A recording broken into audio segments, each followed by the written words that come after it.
going on, vinyl community? Welcome to another video with the Record Spinner. In today's video, I'm going to be doing a vinyl haul showcasing all of the records that I acquired within the month of April this year in 2020.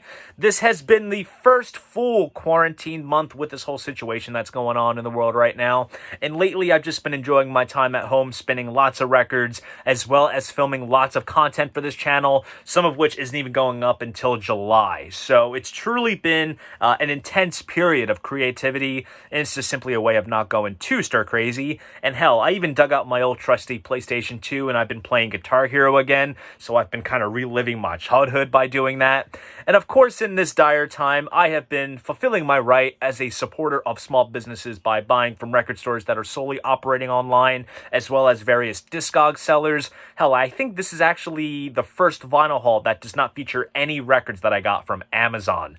Now, usually with what I receive weekly from the Department of Labor, since I am temporarily laid off, I've been paying off lots of bills, but I always set aside a little allowance to buy some new additions to the ever-growing vinyl collection.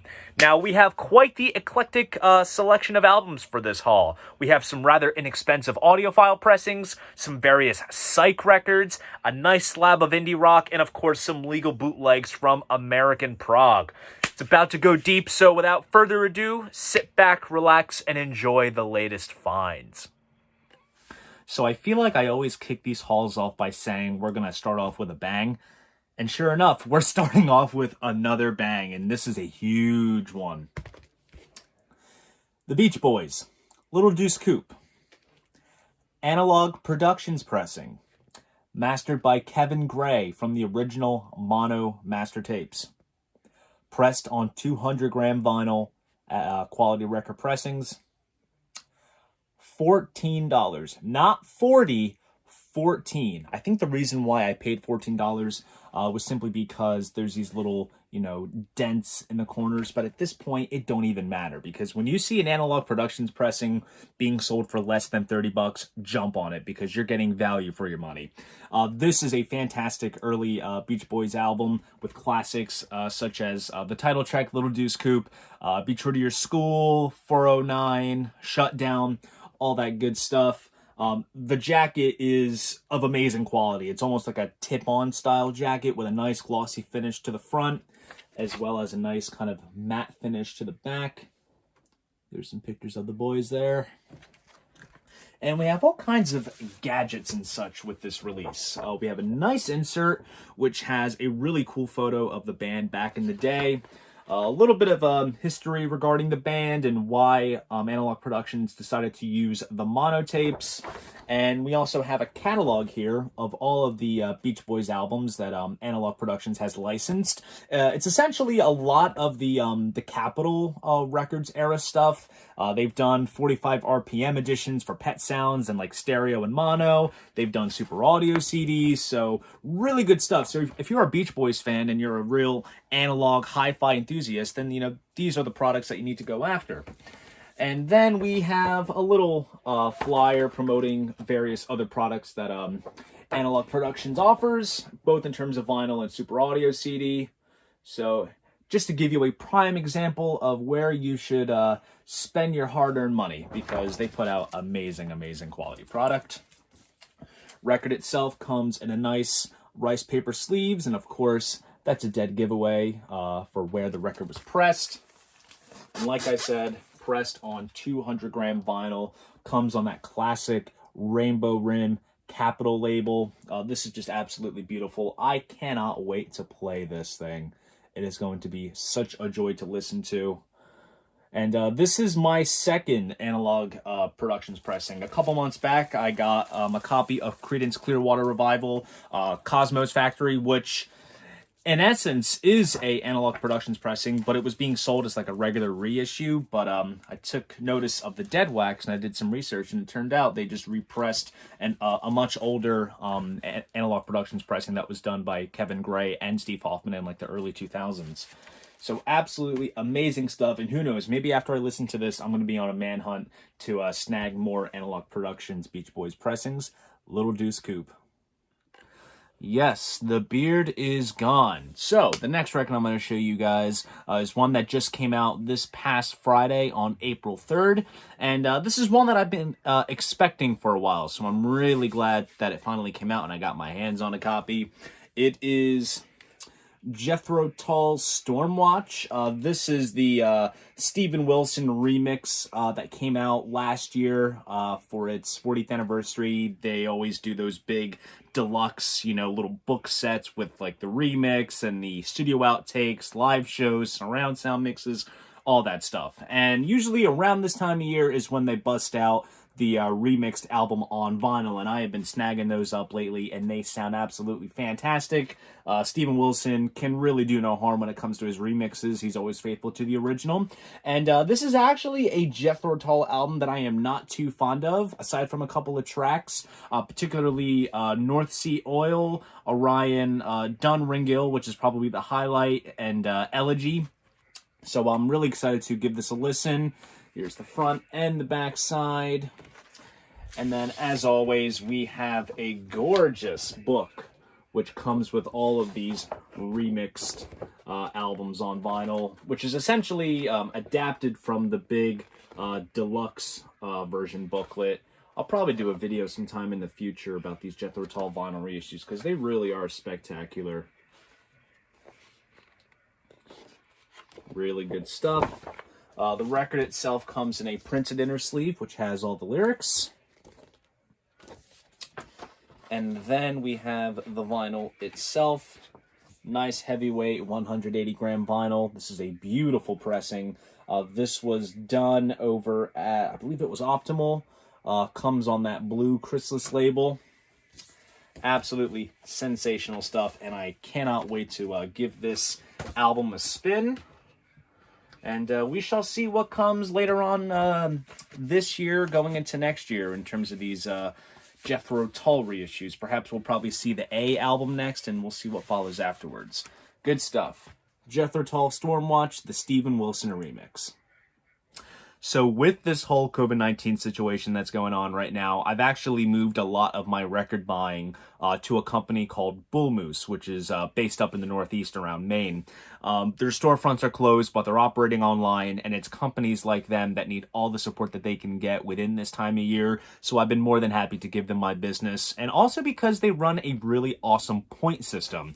So basically, for every purchase that you make, whether it's in-store or on the website, you build up points, and you can use those points to get like 50% off of an item that has the same value as the points. So after a couple weeks of buying stuff and just having some points still sitting in my account after some time, I had about 20 points built up, and there was a record that I wanted to get that was essentially $20. So I got it for 50% off. So a smooth $10. You can't beat it. And also, once I bought this record, on their site it said, rare item, we will try to get this for you if someone wanted to order it. And I think it's going to be quite hard to come by, because this is a really cool rarity of a release. This is the Beatles, 30 Weeks in 1963. This is a legal bootleg. This essentially comes from a bunch of recordings that actually Apple had put up online. I think it was called like the 1963 recording sessions or bootleg sessions. I'm not quite sure. It was a public domain kind of thing where they quickly put it up on iTunes, Spotify, whatever. Then they took it down. And then I'm not quite sure what exactly happened after that, but, labels can get their hands on these recordings and such. And that's exactly what a company called Wax Love Records did with this release. And this is just a really cool compilation of assorted studio sessions and live recordings from 1963. A whole bunch of, early stuff. Saw Her Standing There, Do You Want to Know a Secret, Taste of Honey, Misery. These are all outtakes from the Please Please Me sessions. Then we have things from the Paris Theatre, the Playhouse Theatre for the BBC, some sessions for With the Beatles. So this is a really cool, just kind of, outtakes, alternative versions kind of release. Show you guys the back. And this is actually limited to 500 copies. Not quite sure how true that is, since it is not numbered, but I'll believe it. Comes in a paper sleeve, standard black vinyl. I'm not going to take it out because I don't want to scuff up the record and get paper flakes all over it. but it does come on a nice custom label with the Beatles logo. And yeah, just a really cool release to have in my Beatles collection, and to have some various miscellaneous recordings from the time frame within 30 weeks of 1963.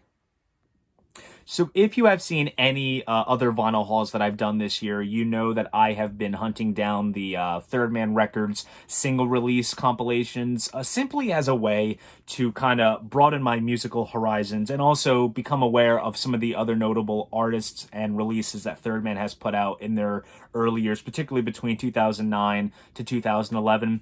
And the same can be said with this next record that I'm going to show you guys. And one of my favorite newer indie rockers is Courtney Barnett, and she actually has a label herself called Milk Records.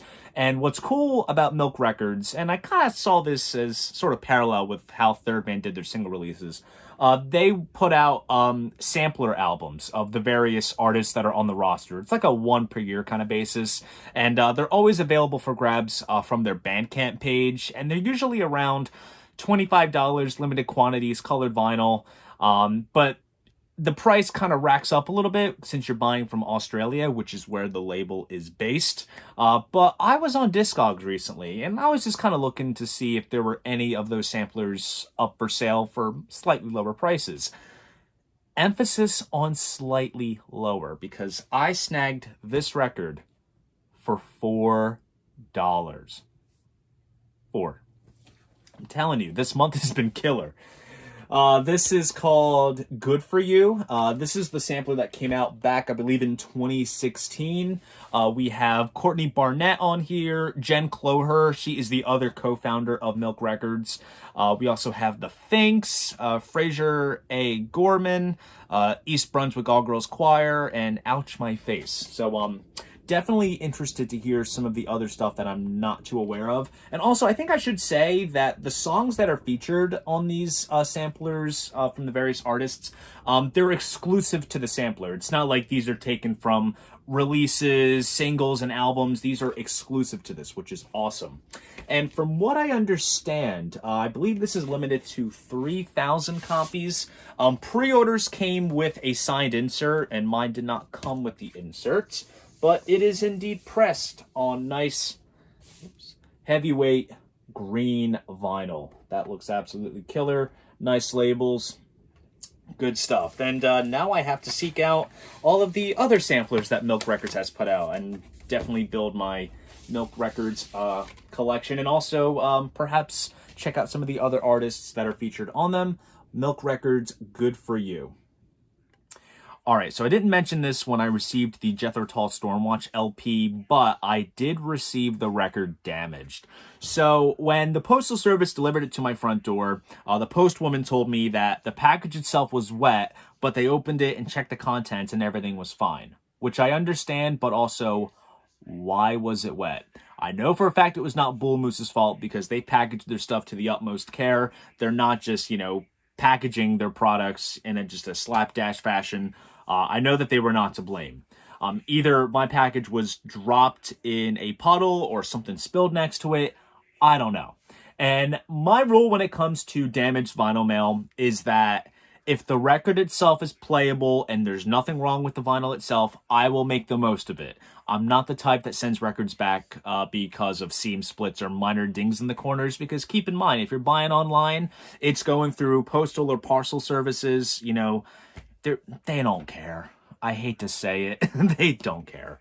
But I was not going to go through the whole return process because A, no one likes to go through it, and B, Stormwatch was a special order through Bull Moose, and it's something that they don't even carry within their stores. So if I was to send it back and ask for another copy, it would have been a whole process and a half. And due to what's going on in the world right now, it would have taken forever. So I figured the least that I can do is to file a claim with the Postal Service, provide photo evidence of the damaged record, along with the price I paid, and just see what happens. And the damage was just a few tattered corners. They were wet when I received it, but I let it dry throughout the day. And from a distance, you can't even tell, but up close, you could definitely tell. And about 5 days later, I received a check in the mail from the Postal Service of the price that I paid for the record. So I kind of got Stormwatch for free, and then I took the check and bought something else. And when it comes to the record that I'm going to show you in a little bit, I thought to myself, why don't I have this pressing? And if there's any album by this particular band that I would want multiple copies of in terms of, stereo and mono, it would be this album. Even though there are stereo and mono counterparts of their older stuff, this is the one that I want. And I always had kind of sworn by the mono mix of this record because that is what the creator had always intended throughout the years. But when you take into account the instrumentation and the arrangements on this album, it is destined for stereo. What exactly am I talking about? The Beach Boys, Pet Sounds. This is indeed the stereo pressing. Now, Pet Sounds back in 1966 was never done in stereo, only duophonic stereo, which is mono but treble on one side, bass on the other, whole wonky sound. But the stereo mix for Pet Sounds was first made back in 1996 for the 30th anniversary. It was featured as part of the Pet Sounds Sessions box set, which is a great box set. It comes with the new stereo mix, outtakes, and whatnot. Great stuff. The stereo mix was first made available on vinyl back in 2006 for the 40th anniversary. It was packaged with the mono mix on colored vinyl. And in 2016, for the 50th anniversary, they just did basic mono and stereo reissues of the album. I know Analog Productions did stereo and mono pressings at 33 and 45, and I'm sure as beautiful as those pressings sound, the prices aren't beautiful. They're quite high. So I figured I'd settle for this Capitol stereo reissue. Replicates the artwork perfectly. Nothing really new and fancy to kind of coincide with the 50th anniversary, which is kind of a downer, but at least everything is, fully intact. Comes on that rainbow Capitol label, and I'm definitely going to see how this racks up with my mono pressing. I've listened to the stereo mix a couple times since I have the Pet Sound Sessions box set, but hearing it on vinyl will definitely be a thrill to listen to. Beach Boys, Pet Sounds, the stereo mix. All right, so here is a rather cool, inexpensive Discogs find. I managed to snag this for a smooth price of $5. You can't go wrong with a price like that. So I have been on a big Beach Boys kick lately, and when it comes to me getting into other artists and bands, I always look at the bands that I love, and I just see which artists were either associated with them or linked, and that's exactly the case with this next record that I'm going to show you. Stephen John Kalin, A World of Peace Must Come. So Stephen Kalin is a poet that did some collaborative work with the Beach Boys back in the late 60s. He had co-written the songs Be Still and Little Bird off of the Friends album, and he had recorded an album's worth of material in 69, co-produced by Brian Wilson, and he was the first artist to be signed to their label, Brother Records, but the album never came out. It came out on CD back in 2008. I want to say that was the first time that it came out. And then the label, Light in the Attic Records, did a Record Store Day pressing, which is this copy here that I have, back in 2014. And what's really cool is that it is indeed a numbered pressing. This is copy number 1168 out of 2000. Comes in a nice tip-on style jacket. We have the lyrics right here, as well as the track list. And this also comes with a sort of Japanese style obi strip, which kind of talks about the album, which is pretty cool. And then we have some advertised titles on the back. And we also have an insert as well, which has some pictures of Stephen right there. We kind of have some liner notes talking about the recording sessions and the album itself. And then on the back here, we actually have a picture of Stephen with Brian Wilson, which is pretty cool. And then we'll get to the vinyl. And the vinyl itself looks absolutely gorgeous. Comes on kind of translucent orange vinyl. I like the acetate-esque Sunset Sound Recorders labels, which are pretty cool. And the best way to describe this album, there's like spoken word bits along with some tinges of Americana and folk. It's actually described on the obi strip. I'll take a look at it real quick once the record is back. And I never really quite connected the term once I actually read it. It's unreleased Psych poetry album by this legendary Beach Boys songwriter and first artist signed to Brother Records. So Psych poetry is definitely a new term that I just discovered upon receiving this album. So I'm definitely excited to give this album a spin, which is also certainly a first of its kind in my vinyl collection. Stephen John Kalin, A World of Peace Must Come.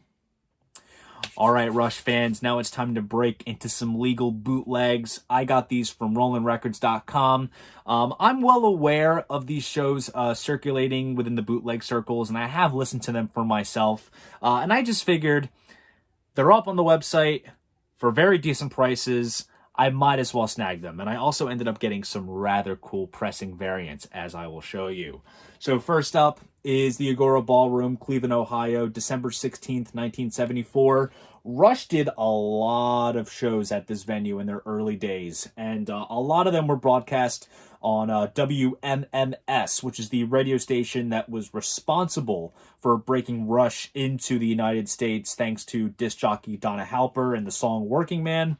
And the quality on this recording is absolutely fantastic. I have another show that they did at this venue from, I think, summer of 74, and the quality of that one was really, really good, and I would say this is on the same level. For this show, they're kind of hinting at what was to come in the future, because this is the tail end of 74. Their second album, Fly By Night, was going to come out in 75. So we have tracks like Best I Can, the title track Fly By Night, and Anthem from that album, as well as some cuts off of their first album. Really nice artwork. Here's the back side, very nice glossy sleeve. And we also have an insert, which has some photos, as well as liner notes, which were taken from a publication called Beatles magazine from December 74, right around the time of the show. So this is taken right out of that. And check out the vinyl. I just thought I was getting a standard black vinyl pressing, but it comes on really nice, vibrant white vinyl, which is absolutely killer. And they had a picture of the records on the listing on the website, and I should have noticed the hype sticker. It says limited edition 180-gram colored vinyl. I just saw the covers and I went, hey, I'm all for it. But turns out I got the colored versions, which is pretty cool. This was put out by a label called Roxvox. I have a Doors release that they did some time ago that I also got from Rollin' Rex, and that was pretty good in terms of the sound quality and the presentation and the artwork. So I'm really excited to spin this. And then we have the same venue, but several months later. This is from May 1975. Now, the sound quality on this is a little bit rough around the edges, but it is indeed a soundboard recording, so it kind of is listenable, just not as full of clarity as the other ones, like the one that you just saw. This, we have a whole lot of material from the then new Fly By Night album. We have Beneath, Between, and Behind, In the End, Best I Can, and of course, cuts off of the first album. The encore is a Larry Williams cover of Bad Boy, which I believe also appears on this release as well. Here's the artwork. And then we have another insert with more photos of the band, as well as some liner notes taken from the Canadian Composer from January 75. So this was right around the time that Fly By Night would have came out. And this one comes on kind of like grayish silver vinyl, which is really cool. This is another one on the Roxvox label. Nice custom labels, very, very sharp pressing, and I am going to have a hell of a time spinning these early live Rush shows, because these sound just absolutely fantastic. Rush was really honing in on their crafts during this rather important formative period. They just got Neil Peart in the band, and they were just really kicking it on all levels. Rush, Agora Ballroom, 74-75. All right, so here's a new release that just came out yesterday, Friday, April 24th. I just received it today on the 25th, and that is the newest album from Brendan Benson, and it is called Dear Life. Now, Brendan Benson is a singer-songwriter that has been around for over 20 years at this point. He is perhaps most recognizable as being a part of the supergroup The Raconteurs with Jack White, Jack Lawrence, and Patrick Keeler. And I'm still building my Benson solo collection. I think I have his last studio album that he did before this one. And I've always liked the style that he emulated within the Raconteurs, as well as what I've heard in terms of his solo stuff. I would say he sounds kind of close to Jack White's solo stuff, but maybe a bit more direct and also more in a pop rock kind of vein. So I'm definitely excited to give this a listen. Show you guys the artwork. And this was also put out on Jack White's Third Man Records label. Here's the gatefold. And the packaging itself, it's presented in a nice tip-on style gatefold jacket. So it's very sturdy, nice heavy-duty cardstock. We also have an insert. Whoops, upside down. There's Brendan right there. And then we have the lyrics on the backside. And of course, I ordered this off of Bull Moose, and they offered a pre-order for the indie record store variant. And that is, of course, what I got my hands on.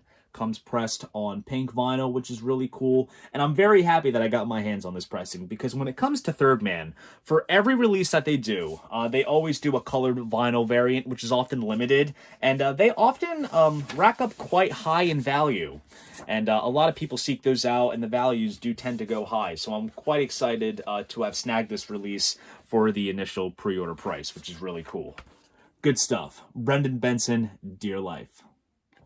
All right, so here is yet another crazy, inexpensive Discogs find. This actually came from the same seller that I bought the Milk Records sampler from. I should have got them both together to get reduced shipping, but I guess it all depends on what the flavor of the day is. So I actually came across this record on Friday Music's website. Friday Music is a reissue label that does a lot of audiophile re-releases and such, and they're doing a big sale on their site. I think you get like 33% off. Kind of ties in with the 33 1/3, record speed. Just various titles, stuff that they've kind of released and had out for a while, some newer stuff here and there. Not a bad selection, but of course, I do my research when it comes to prices and deals. And I came across this particular album that I actually remember I had on CD when I was in, middle school, over 10 years ago. And I looked on Discogs and checked out the listings that they had for this particular pressing, and instead of paying $20 on the Friday Music site, I paid $7 from this Discog seller, and I was like, oh yeah, hands down. Iron Butterfly Live. And of course, everyone knows Iron Butterfly for In-A-Gadda-Da-Vida. This live album, I believe, came out, I want to say, a couple albums after they did In-A-Gadda-Da-Vida. And the main reason why I had a CD of this back when I was younger was because my best friend and I, we had a band together, and we would always jam on the riff of In-A-Gadda-Da-Vida. And my music teacher at school overheard us, and he gave me a CD copy of this live album. And it's been so many years since I've last heard it, so I'm actually really excited to experience it again. We have some pretty cool, kind of crazy Psych artwork where you have pictures of the band members' heads kind of imposed. And then it gets kind of freakier. On the back, you see, like, their heads are imposed on, like, animals and such. It's pretty wild. The record itself comes pressed on nice 180-gram vinyl. Comes on the modified Acco Records label. Acco put this out back in 1970, but like they do for all the releases, they change the name of the label to Friday Music, as you can see there. And of course, In-A-Gadda-Da-Vida takes up the entire B-side. And another thing, too, it wasn't just because I saw this particular album. I did a collaboration video with a bunch of VC members within the tri-state area. I won't give too much away in terms of the details, depending on when it goes up. But one of the individuals that was featured in this collaboration video talked about Iron Butterfly. And so I was kind of interested upon when he started talking about them, because I have two of their other albums. I have Heavy and, of course, In-A-Gadda-Da-Vida. And I guess just seeing that album and hearing him talk about it kind of made me pull the trigger on this pretty cool live release, Iron Butterfly Live. All right, now we are going to wrap this haul up with these last two records. First up is the self-titled release from Jen Clower. Jen is a musician based out of Australia. She co-founded Milk Records with Courtney Barnett, as you saw with the label sampler that I showed you. And I really enjoyed what she contributed to that sampler, and I really wanted to seek out a full-length album of hers. She's done various EPs and other albums and such throughout the years. This is the one full-length album that she has done for Milk. and I figured I'd seek out a copy and check it out for myself. And inside we have an insert, which has photos of the members that play on the record.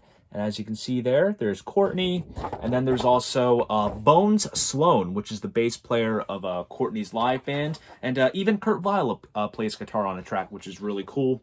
We have the lyrics on this side, and this is actually an American limited pressing, which comes pressed on pink vinyl, which is rather cool.